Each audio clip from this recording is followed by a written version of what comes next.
என்னுடைய நம்பிக்கை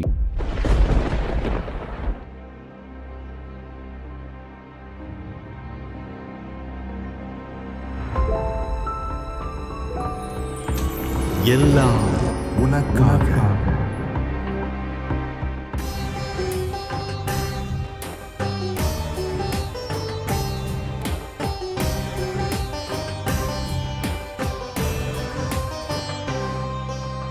ஆயத்தமாவோம் வா, தினமாயத்தமாவோம் வா, உள்ளத்தை திறப்போம் வா, நம் சிந்தனை தெளிவோம் வா.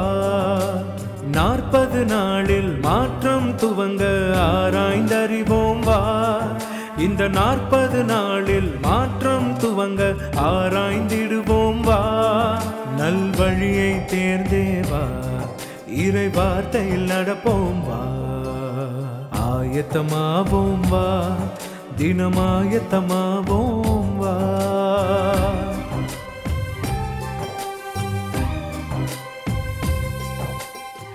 2025 ஆரம்ப பகுதியிலே எல்லாருக்கும் ஒரு பெரிய பரபரப்பு.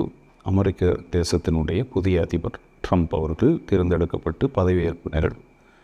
அவருடைய அமைச்சரவையிலே மிக முக்கியமான ஒரு பொறுப்பிலே, ஒரு துறையிலே ஒருவர் நியமிக்கப்படுகிறார். புலனாய்வுத்துறை என்று சொல்கின்ற FBIனுடைய ஒரு ஹையஸ்ட் பொசிஷனில் ஒருத்தர் நியமிக்கப்படுகிறார். அவர் இந்திய வம்சாவளி சேர்ந்த காஷ் பட்டேல் என்று சொல்லப்படுகிற நபர். அவர் இன்டர்வியூ எடுக்கப்படுகின்ற பொழுது எல்லா காங்கிரஸ்மேன் முன்பாக தன்னுடைய குடும்பத்தினரை அறிமுகப்படுத்துகிறார். என்னுடைய தாய் தகப்பன், என்னுடைய சகோதரி இந்தியாவிலிருந்து வருகிறார்கள்.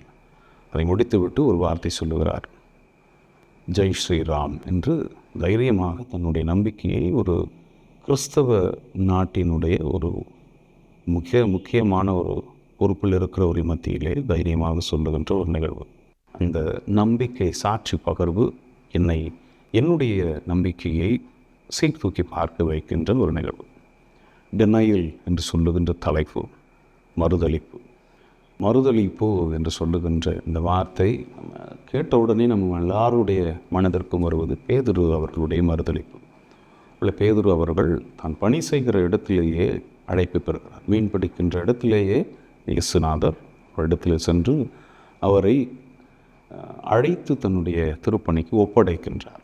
ஆனால் அவர் தன்னுடைய பணியிலே சற்று துவண்டு போகின்ற சூழ்நிலை. இயேசுநாதர் சிலுவையில் அறையப்படுகின்ற பொழுது அவர்கள் 3 முறை மறுதளிப்பா என்று சொல்லுகிறார். ஆனாலும் ஆண்டவர் அவரை விடவே இல்லை.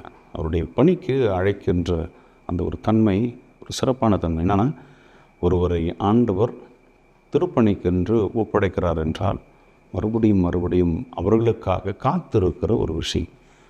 மரித்து உயிரோடு இருந்த அந்த நாட்களிலே எல்லாரும் சீடர்கள் துவண்டு போய் அவரவர் பணிக்கு திரும்புகின்ற என்ன செய்கிறதுன்னு தெரியாமல் விழிப்பதுங்கி நிற்கின்ற பொழுது பேதுரு அவர்கள் எல்லாரையும் அழைத்து வாங்க மறுபடியும் போய் மீன் பிடிக்க போனான் என்றார். அந்த இடத்திலே ஆண்டவர் கரை அருகே அமர்ந்து கொண்டு பார்த்து சொல்கிறார், இந்த இடத்துல போய் நீங்கள் வலைகளை போடுங்கள். சொல்லுகின்ற மாத்திரத்திலே அந்த சீடர்கள் இவர் இயேசு என்று அறிகிறார்கள். அன்பானவர்களே, ஒருவேளை நாம் கடவுளை காண்பிக்க ஒருவேளை நமக்கு ஒரு அச்சம் இருக்கலாம், அல்லது ஒரு வெட்கம் இருக்கலாம். ஆண்டவர் காத்து கொண்டிருக்கின்றார். அவருடைய திருப்பணிக்கு நம்மை முன் வைத்திருக்கின்றார், நம்மை முன் குறித்திருக்கின்றார். அவர் செய்வதற்கு நம்ம எப்படியாவது வருவோமா என்று காத்து கொண்டிருக்கின்ற இயேசுநாதர் நமக்கு முன்பாக இருக்கிறார். நாமும் கிறிஸ்துவை மறுதலியாமல் கிறிஸ்துவை சரியான முறையிலே காண்பித்து இறைவனுடைய திட்டத்தை நிறைவேற்றுவோம். ஒருவேளை பேதுருவனுடைய வாழ்வை நாம் பிற்காலத்தில் பார்க்கலாம். திருச்சபையினுடைய முதல் பேராயர் என்று சொல்லுகின்ற ஒரு மிகப்பெரிய உயரிய நிலைமை. அப்படிப்பட்ட நிலைமைக்கு உயர்த்தப்பட்ட பேதுரு கிறிஸ்துவை மறுதலித்தார் என்று பார்க்கிறோம். நாமும் ஒருவேளை கடவுளை சரியான முறையில் காண்பிக்காமல் இருந்திருக்கலாம். இந்த நாட்கள், இந்த தியானம் நமக்கு மறுபடியும் ஒரு அறைகூவல் கொடுக்கிறது. கிறிஸ்துவை சரியான முறையில் காண்பிக்க ஆண்டவர் நமக்கு ஒரு அழைப்பை கொடுக்கிறார். இந்த அழைப்பை ஏற்போம். கிறிஸ்துவனுடைய திட்டத்திற்கு உள்ளாக நம்மை ஒப்படைப்போம். கிறிஸ்துவின் திட்டத்திலே நாம் நம்மை உட்படுத்தி கொண்டு அவர் விரும்புகிற காரியங்களை செய்து நிறைவேற்றுவோம். அதற்கு ஆண்டவர் கிருபையும் அருளும் செய்வாராக.